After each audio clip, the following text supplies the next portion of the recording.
Welcome to Momentum. In this video, I will demonstrate the most accurate method to check upper limb myotome. Let's get started. Firstly, C1, C2, that is neck flexion, and the patient head should be slightly flexed, and the one hand of the examiner to stabilize the trunk between two scapula, and the another hand mainly to apply the pressure to the forehead, and the examiner should be ensure that the neck does not extend while applying the pressure to the forehead, and hold it 5 seconds, then relax. If the patient failed to maintaining that position against the examiner resistance, the weakness is present. And next is C3, that is neck side flexion.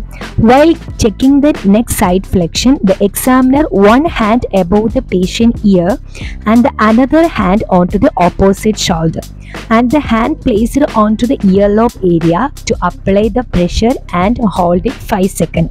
The patient unable to maintaining that position, the weakness is present. The same procedure to be applied onto the neck side also. Hold it 5 seconds and then relax. Next is C4, that is shoulder elevation. So to checking the shoulder elevation, the examiner asks the patient to elevating the shoulder, and the examiner applying the downward force onto the both of the patient's shoulder, and patient attempt to hold them in position. Examiner should ensure that the patient is not raising the arm against the thigh. And next is C5, that is shoulder abduction. The examiner asks the patient to elevating the arm to about 75 to 80 degree in the scapular plane with the elbow flexed to 90 degree and the forearm pronated or in a neutral position, and the examiner applying a downward force onto the humerus while patient attempting to hold it, then relax. Next is the C6, that is elbow flexion and wrist extension. To test the elbow flexion and wrist extension, examiner asks the patient to put the arm onto the side with elbow flexed 90 degree and apply a isometric downward force.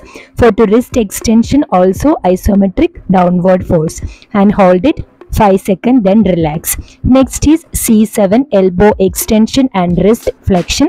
This is for to applying a upward isometric force onto the forearm and wrist area, mainly for to maintaining 5 seconds and then relax. If the patient unable to attempt to maintaining that position, the patient weakness is present. And next is the C8, thumb extension and ulnar deviation.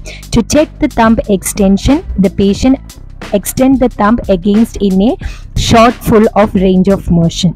Okay, next is T1, hand intrinsics. This is mainly simply checked by using a paper, that is squeeze the piece of paper between the finger, and the examiner try to pull it away and patient try to squeeze it. Hold it 5 seconds and then relax.